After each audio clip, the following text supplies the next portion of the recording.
Fulton, Missouri, a quiet little town in the Midwest. Not much has changed since 1946.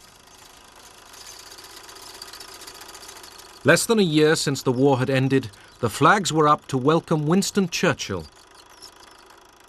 But he came to Fulton bringing a somber message for the world. From Stettin in the Baltic to Trieste in the Adriatic, an iron curtain has descended across the continent. Behind that line lie all the capitals of the ancient states of Central and Eastern Europe. Warsaw, Berlin, Prague, Vienna, Budapest, Belgrade, Bucharest, and Sofia. All these famous cities and the populations around them lie in what I must call the Soviet sphere. The speech was not well received in the United States. It was thought to be too tough a speech. And the president was criticized by some for having Churchill over. Just goes to show how history changes. Now it's one of the great speeches that's ever been made because it helped warn the world about the danger of the Soviet aggrandizement.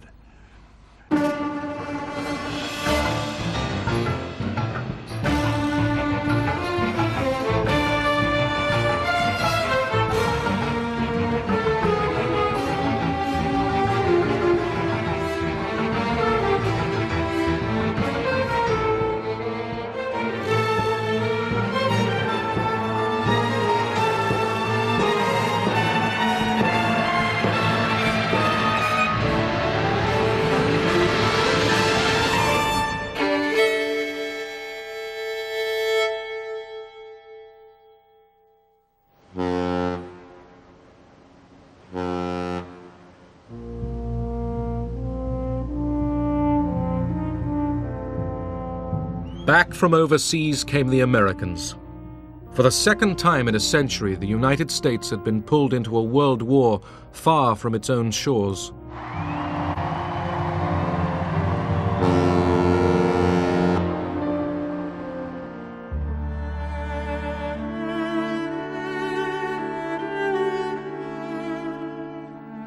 "300,000 Americans never came home. But the rest returned to a country wealthier and happier than ever before."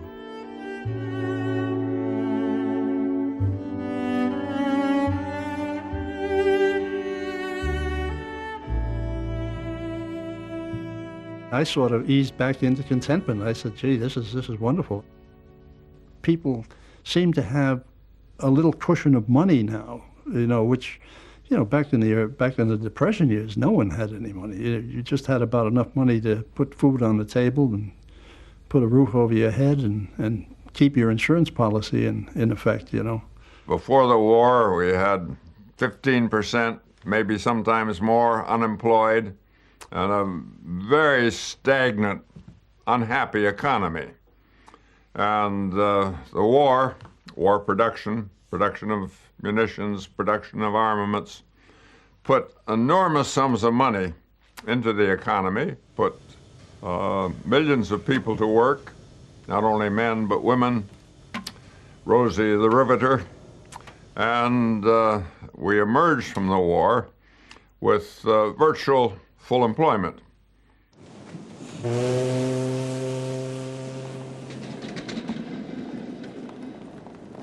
As soon as the war was over, the factories, they realized, hey, the Americans have been without a car since before the war. Let's get back into automobile production. And of course, the people were anxious for automobile. There was gasoline available, foodstuffs became available. So the economy definitely was on the rise. War and the post-war rush to spend put American capitalism back on its wheels.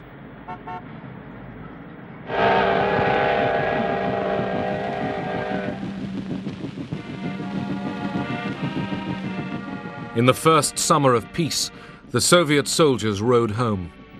They were awed to find themselves still alive. До Москвы уже совсем недалеко. Поезд идет из столицы Германии. И вот он, счастливый час. Здравствуй, родная Москва!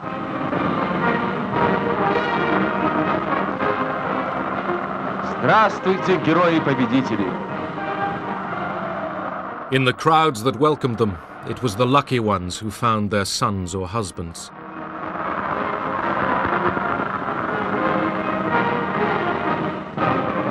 Some 27 million Soviet civilians and soldiers did not live to see this day.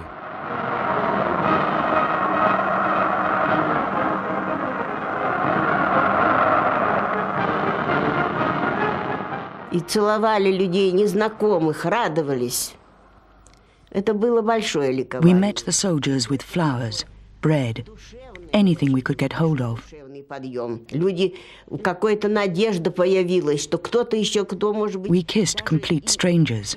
We were so happy. Где он, потому что были же... Our spirits were rising. We even dared hope that those who had gone missing might still be alive. Очень надеялись, что, может быть, они найдут родных, что, может быть, это ошибка. The whole of Russia had been destroyed. Everything from the borders to Moscow lay in ruins. There were lots of people with no homes to go to. Where the Germans had passed, nearly 70,000 villages had been destroyed. Cities lay in rubble. Stalin's pre-war achievements, the factories and apartment blocks of the 5-year plans, had been wrecked by the invaders.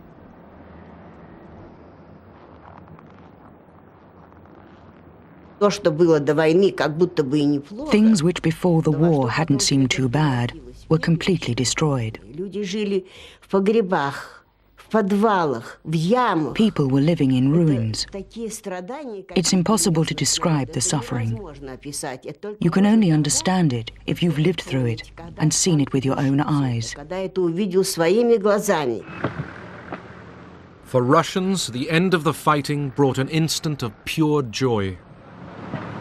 Ну что вам я могу сказать? В Берлине, в центре. Другой раз так забудешь. Не вдумаешься глубоко, посмотришь. Напротив Рейхстаг. А здесь Бранденбургские ворота, которые Ебель-то камнем, который заложил. Все равно прошли.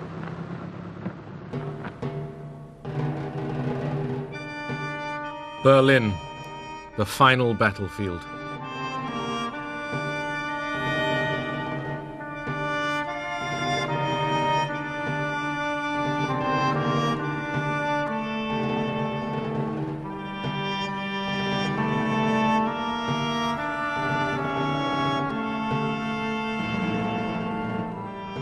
The capital of Hitler's Reich had fallen to the Red Army.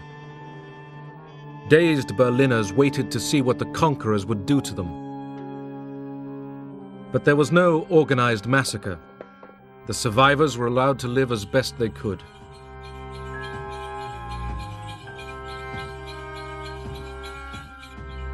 Stalin even ordered his troops to feed the Berliners, but the soldiers looted homes, and all over the city they hunted down women.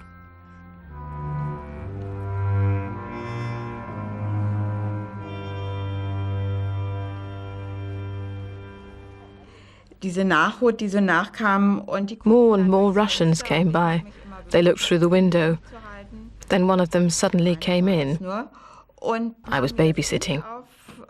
He took the child from my lap and gave it a toy and some cigarettes to play with.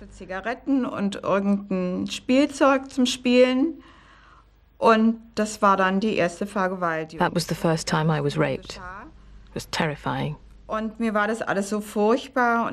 Afterwards, I couldn't speak.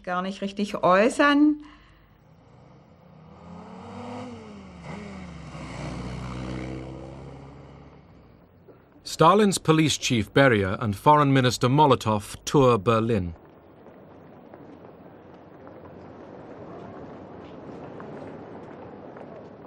Germany was divided into 4 occupation zones, and each of the Allies took a sector of the German capital.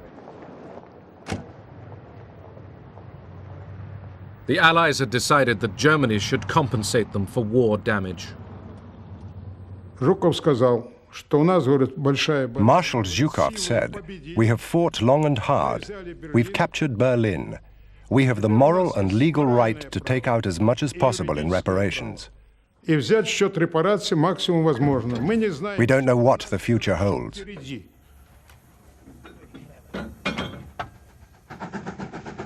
The German population was forced to help the Russians seize industrial resources. Not just machines, thousands of craftsmen and scientists were kidnapped and taken to the Soviet Union.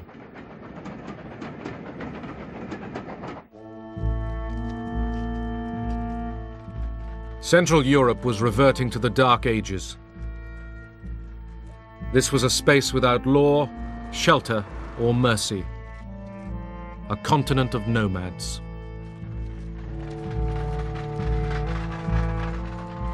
Millions of people uprooted by the Nazis were struggling home.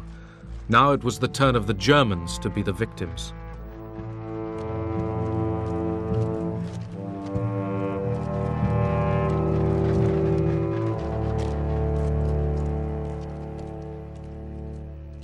From the Mediterranean to the Baltic, the victors were shaping Europe in their own image. Poland, the invaders' route to Russia, obsessed Stalin. Eastern Poland had been annexed by the Soviet Union. As compensation, the Allies shifted the whole country westward, giving Poland the eastern territories of Germany. The Germans were expelled.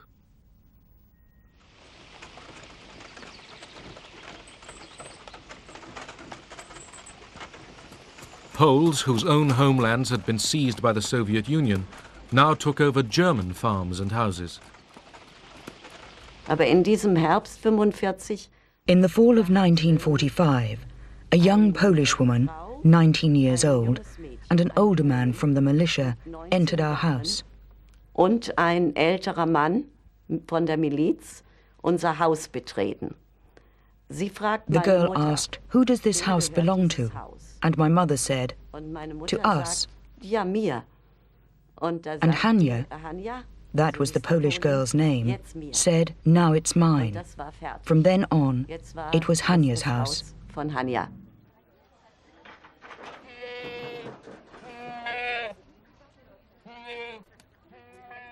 Morgens 6 Uhr. 6 in the morning, the militia came and banged the butts of their weapons against the door. Und sagen raus. Out. Und jetzt, da habe ich als Even Kind though I was gemerkt, only a child, I knew this was ich weiß it. es ganz genau. Jetzt ist es echt. From all over Europe, some 12 million Germans were expelled from lands they had lived in for centuries.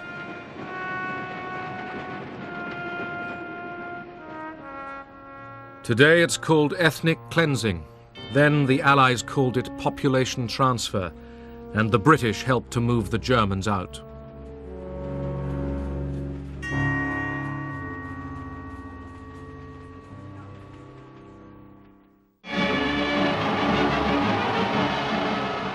Victory in London.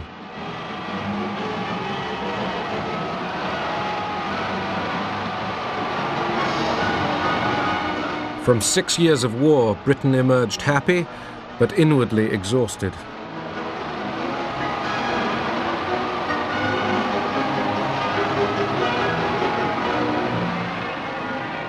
For the moment, people cheered for king and empire as if nothing had changed or ever would.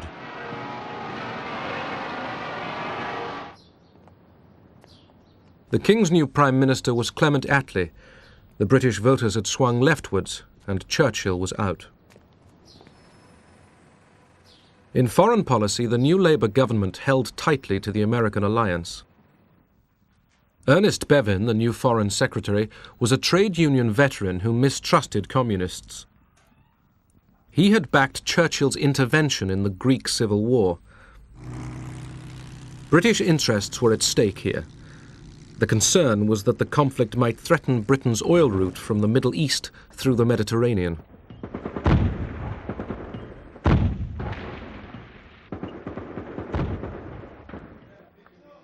The strongest resistance movement, the Communists, reached for power.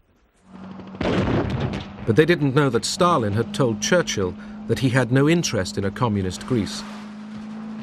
The British army moved in.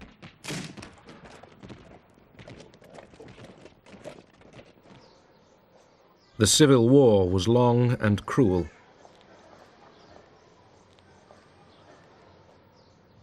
But Stalin kept his word and left the Greek communists to their fate. The Soviet Union now dominated the nations along its western border. At first, Stalin did not impose a Soviet system on his new empire. Instead, he built up pro-Soviet coalition governments, but the communists made sure that the police and security were in their hands. The Yalta Conference had given Russia control of Central Europe. We knew perfectly well what the Russians interpreted as democracy and all that, but then we were allies fighting a war together. We couldn't very well say to Stalin, now we are going to write down our interpretation of Western democracy and you've got to sign up and say this is your interpretation. It wasn't possible. We began to receive cables from American representatives in what we were all later to call the satellite countries on the behavior of Soviet troops with respect to the people of Poland, of Bulgaria, Romania, Yugoslavia, and so on. So trouble was in the air.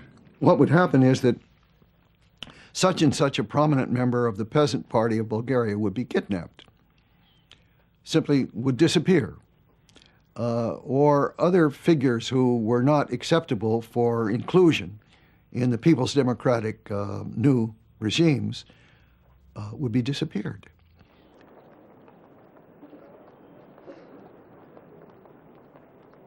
In Berlin, where the Allies jointly supervised city life, the communists were careful. The idea was at the beginning to cooperate and gradually to build up the party, making the best organized party, the most militant party, the most active party, and gradually increase the influence on the other parties, and gradually take over the whole situation, but not at once. We should already prepare for building up the police. The man for personnel, changes personnel.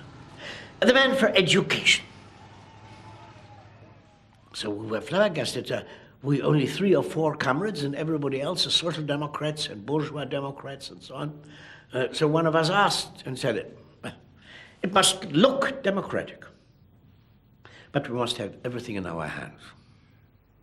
Many Germans perfectly well understood that brown, the Nazi colors, were becoming red overnight. After all, the methods in some ways were the same, or at any rate very similar, of forcing people to do things against their will. For me, my only comparison was always the Soviet Union under Stalin. And comparable to the Soviet Union under Stalin, 1935 to 45, 45 to 46, 47 in Germany was wonderful. It was much less terror than which I had witnessed the 10 years before in the Soviet Union. Soviet communism had stood the test of war. The Red Army was the biggest on earth, and General Eisenhower came to pay his respects to the world's newest superpower.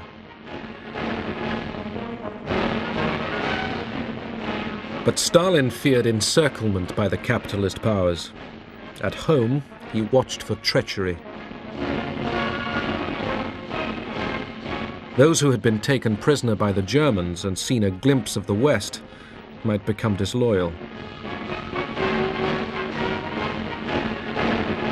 They were being arrested in thousands. The Americans knew what was going on. We had a maid whose husband was a prisoner of war. When he finally was repatriated and came back, it was this great reunion. Life was wonderful again. The family was reunited. 6 months later, He was arrested because he had been a German prisoner of war. Some were there because of a general decree by Stalin. Some were deserters and thieves. Some White Russian emigres. Some Poles from the Home Army. I entered a whole new world. Prison camps were my university.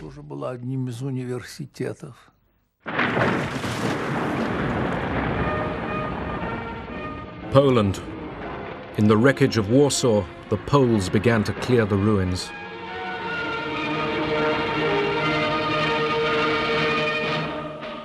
The Poles had fought the Germans on every front, east and west. Now they worked together to rebuild their country.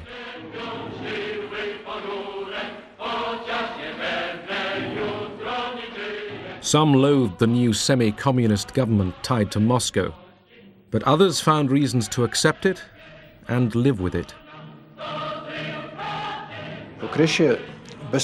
The most important thing for me was for my mother and sister to come from Siberia and for us to begin rebuilding the country. We also needed to secure our borders, which were seriously threatened. Staying in the army gave me that chance.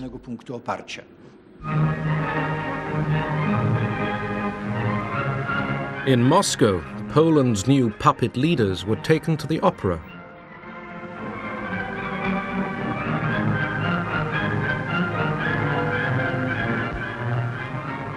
The Poles agreed to a close alliance with the Soviet Union.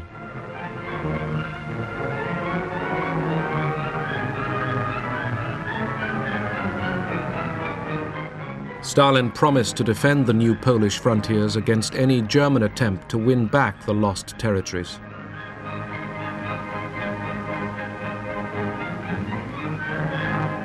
Stalin was at the zenith of his power. His colleagues felt terror in his presence. Russian diplomats, like all other Russian officials or party members or whatever, lived in terror of the great man, and justifiably so, because if they gave unpopular advice, they might find themselves in a concentration camp or with a bullet in the back of their heads. It wasn't very easy to give good advice to Stalin if it was unpalatable. Он сидел такой веселый, настроение у него хорошее, рядом сидел с ним. Stalin was cheerful and in high spirits. At his side were the main guest, the interpreter, and Soviet guests too. Другие гости, и наши, все так. И когда раздавали официанты там какой-то... The waiters came in with the main course. То I think it was turkey.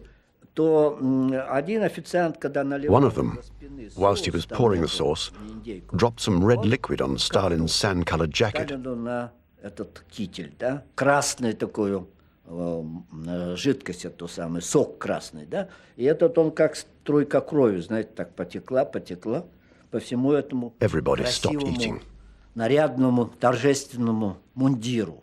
They were in a state of shock about what would happen, because the stains looked like drops of blood. Замерли в испуге, что будет вообще. But Stalin didn't react. He continued to talk with his neighbor. Вот к нему там подскочил какой-то обслуживающий шеф, там обслуживающий. Then another waiter came up to him with some water and offered to sponge it out. But Stalin said, no, no, and he was absolutely calm. Просидел совершенно спокойно. Все, значит, увидели. People saw that things seemed to be okay. Everyone began eating again, and the routine continued. Спокойно до конца и просидел.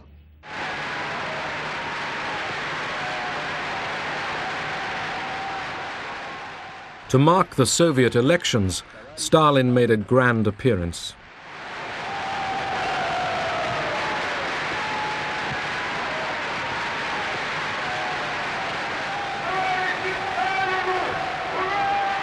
To his exhausted people, he promised no rewards, but only more effort more 5-year plans for heavy industry. Then, in cloudy words, he warned that capitalism and imperialism made future wars inevitable. Did this mean war between the Soviet Union and the West? Abroad, alarm bells rang.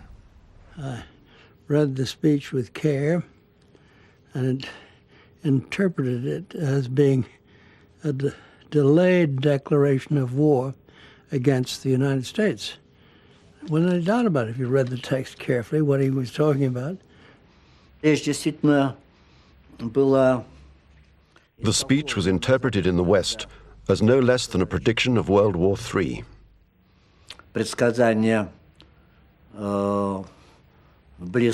I don't think this was right, though. Но я думаю, что это вряд ли правильно. Во всяком случае, Stalin didn't say anything new or different in that speech. Сталин не сказал. He said what he had always believed, that with imperialism and capitalism, war was inevitable. С империализмом, с капитализмом неизбежно. What the Russians were thinking in terms of was that, and I think Stalin thought in these terms, was that communism was one day going to rule, be the dominant ideology in the world, and all countries gradually were going to become communist. And in the meantime, you didn't, in Stalin's idea, start dangerous wars which you might lose, but if you had a good chance of pushing the cause along, you always pushed it along. Stalin had relaxed his dictatorship during the war, but now he was tightening it once more. The Soviet Union's obvious suspicion of the West disturbed Washington. An American diplomat in Moscow, George Kennan, was asked what he thought was going on. When they finally sent me a telegram expressing their astonishment and concern because the Russians were dragging their feet about joining the International Bank, I thought, well, for goodness sake, I can't answer that in one question. They're going to have to give me space.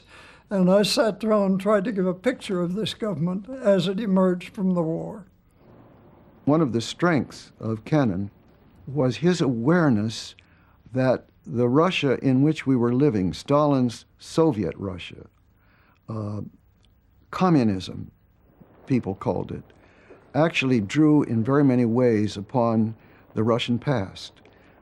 I had to go right back to page 1 and to try to tell them things that I felt they'd forgotten during the war. This all hangs together with this whole question that this was the same group of people who had dealt with Hitler, had tried to deal with Hitler at our expense, and never had changed their views about us.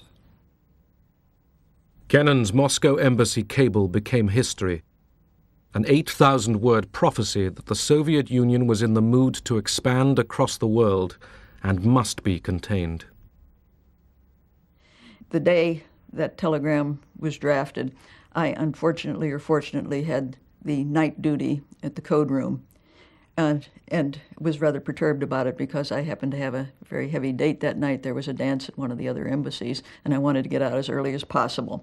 About 6:30 or 7, George comes walking in with this 6-part cable which he wants to send out. And I took a look at it and I said it was nice, but let's not send it out. Let's wait till tomorrow. And I tried to talk him into not sending it. He said, Washington wants it, they're going to get it, and you stay here and do it. Kennan's telegram alarmed Washington. Days later, its message was reinforced when Churchill arrived in the United States as President Truman's guest. They began to get to know each other. Mr. Fred, our president, said to Mr. Churchill, I will be on this trip quite a while, and I would be glad if you would call me Harry. Well, Mr. Churchill said, I'll be glad to if you will call me Winston. Mr. Truman said, I don't believe I can do that. He said, I consider you the first citizen in the world, and I just don't believe I can call you Winston. Winston Churchill said, if you can't call me Winston, then I can't call you Harry. The president said, on that basis, we'll do it. So it went Winston and Harry from that time, and they got on very well. Churchill was due to speak to a college audience at Fulton, in Truman's home state.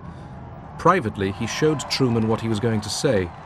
The president, not sure that the American public was ready for an attack on its wartime Soviet ally, let Churchill test the water. Mr. Churchill, he's one of the great men of the age. He's a great Englishman.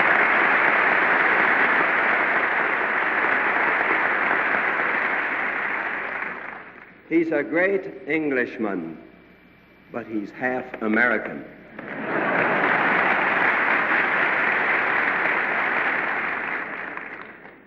From Stettin in the Baltic to Trieste in the Adriatic, an iron curtain has descended across the continent.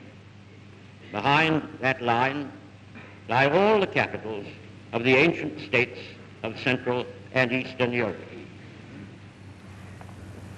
Except in the British Commonwealth and in the United States, where communism is in its infancy, the Communist parties, or fifth columns, constitute a growing challenge and peril to Christian civilization.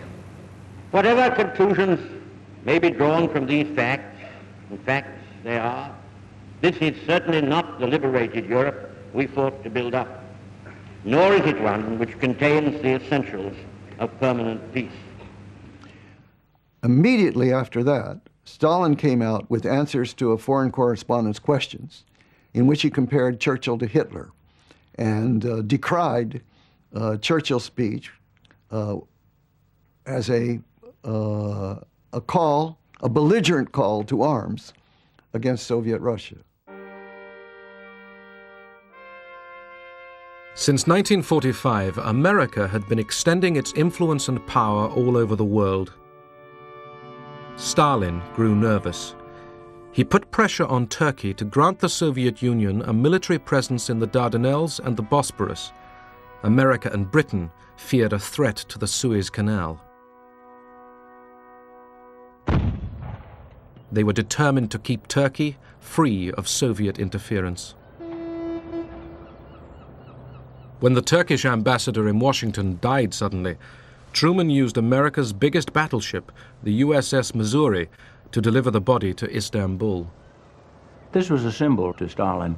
Don't push us, and don't push Turkey, because if you push Turkey, we'll be there.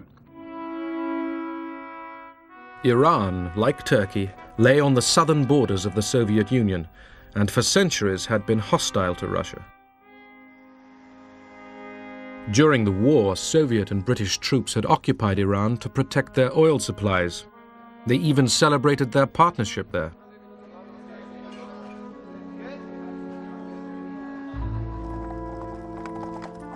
The old Shah, thought to be pro-German, was dethroned and replaced by his son, Mohammad Reza Pahlavi. There was an agreement that once the war was over, the British and Soviet troops would both pull out. When the occupation was due to end, Stalin didn't want to leave.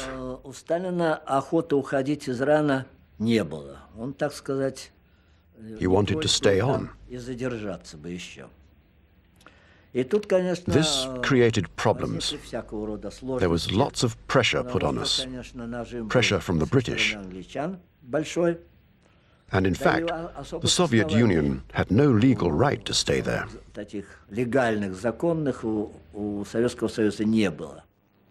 Iran presented the Security Council of the newly founded United Nations with its first crisis. That's Mr. Gromyko proposing to the Security Council that the hearing of the Persian case should be postponed. The Soviet Union tried to prevent further discussion. They lost. Mr. Gromyko and the other Russians then walked out. Their dramatic exit seems to have caused no obvious reaction at the time, though we can imagine what most of those present were thinking. One good thing, however, emerges from this incident. The Security Council had stood its ground. 6 weeks later, Stalin ceremonially withdrew his forces from Iran. But Truman, shaken by his behavior, suspected that Stalin was aiming at world domination. He said, I want to be in position to document our concern. Go back over the recent agreements and list one by one the violations in which the Soviets have engaged. I was then Mr. Clifford's assistant, and he turned the task over to me. We talked about it a bit, and I said, well, it seems to me that that's only scratching the surface. A list of agreements broken. There are much more fundamental problems in our relations with the U.S.S.R. than that. So let's go at it in a somewhat broader way. We spent weeks on it then, interviewed most of the top officials in the United States. There was absolute unanimity in all of the agencies concerned as to the nature of problems we had and the kind of response we were going to have to make. We ended up the report by saying the policy of our country should be set and clearly set. The Soviet Union constitutes a real menace to freedom in this world. Freedom in Europe, freedom in the United States. So we must prepare for it. The Clifford-Elsie report was kept secret.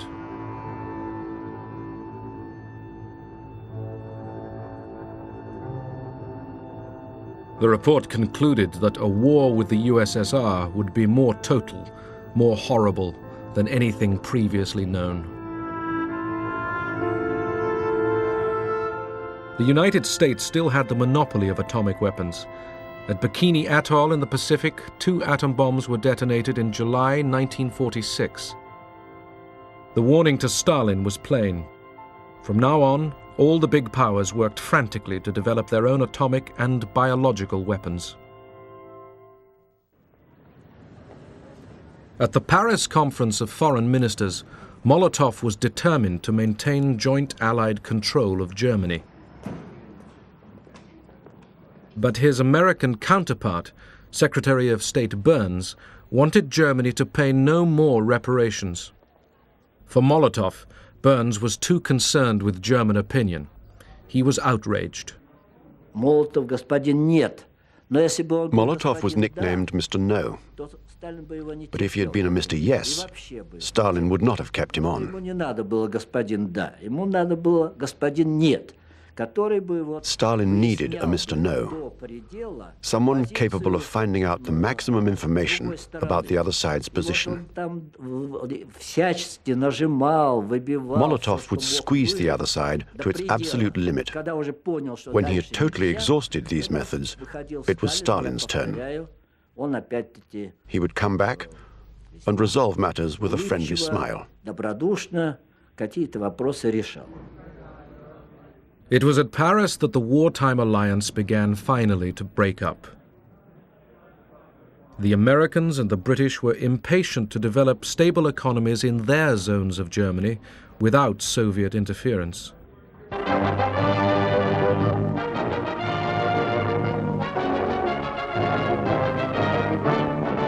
Stuttgart, Germany, scene of an event that marks a new phase in Europe's destiny. Secretary of State James F. Burns is here to set forth the policy of the United States on Germany, a speech widely interpreted as marking the end of America's appeasement of Russia. Burns tells the Germans and the world, it is not in the interest of the German people or in the interest of world peace that Germany should become a pawn or a partner in a military struggle for power between the East and the West. I listened to the Burns Stuttgart speech with marked approval because, in fact, I had written most of it. And those of us who worked on it, and Burns, were not thinking in anti-Soviet terms. The American people want to return the government of Germany to the people of Germany. The American people want to help the German people to win their way back to an honorable place among the free and peace-loving nations of the world. In 1945, the Allies had approved Poland's annexation of Germany's eastern provinces up to the Oder and Neisse rivers. But now Burns suggested that the new frontier was unfair to Germany and might be changed. It was a shocking statement. It made us think that our western border was being questioned by the Germans and by other Western countries. Jest I będzie kwestionowana przez mocarstwa zachodnie, przez Niemcy. It was one of the most important things that strengthened our ties with the Soviet Union. Umacniał nasze sojusznicze stosunki ze Związkiem Radzieckim. More pictures have arrived from Moscow. They show the everyday scene in the Soviet capital's famous Red Square. And what's in their shops? Well, here's a glimpse of the sort of things now on display. These new fashions, our cameraman tells us, are so expensive that they're quite beyond the means of ordinary people in Russia today. Ordinary people were much worse off than the newsreels showed. Был период ужасный. Вы знаете, it was a very hard time. I had a son who was 1.5 years old. He used to get a plate from the cupboard and walk after me saying, "Give me, give me." But I had nothing to give him. We used to go to the market and buy horse feed. On the collective farms, war damage and the death of so many workers at the front were deepening a grave food shortage. I took a trip down through the Ukraine, and it was the time of the 47 famine that was going on down there, about which nothing was heard in the outside world. Soviets were talking about great grain harvests and everything else. We got down there, on the train stops you would see children with distended bellies begging for bread. Out in Odessa itself, people lying out on the streets outside the hospitals where they couldn't take them in, starving to death. There was malnutrition everywhere. In Germany, too, hunger and disease were spreading.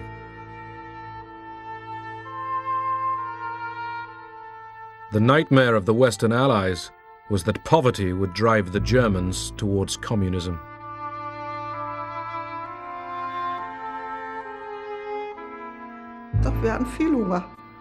There was never enough food. We were always hungry. In those days, we went on scavenging trips. We went to farmers and begged. Sometimes we got something, other times nothing. America's General Lucius Clay reflected, "There is no choice between being a communist on 1,500 calories a day and a believer in democracy on 1,000.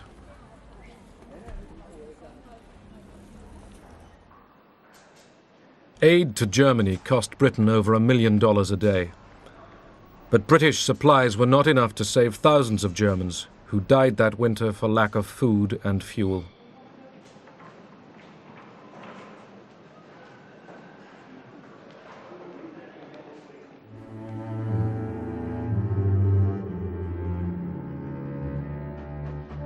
Britain, too, was weakening. The fierce winter of 1946-47 brought industry to a standstill. The country's economy, undermined by 6 years of war, began to seize up. Coal ran out, electricity failed, and food rationing grew even tighter. You know, people forget again, we never had bread rationing during the war. We had bread rationing after it. And that was because we were pouring wheat into Germany to prevent mass starvation there. That was a bad winter altogether. It was cold and crops were bad. People were unhappy. And the communists were making strenuous gains here, there, and the other place, particularly in Italy and in France, but also in Germany.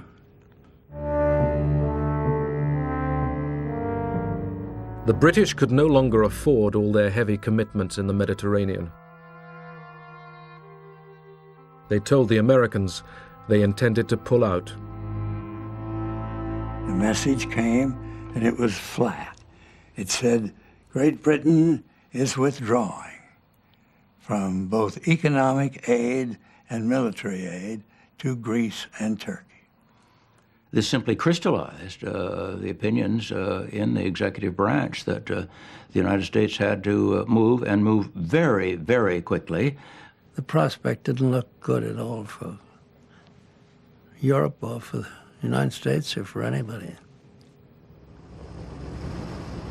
In Washington, President Truman went to Congress. From now on, he announced, the United States would contain the advance of communism anywhere on the globe. This, at last, was the official declaration of the Cold War.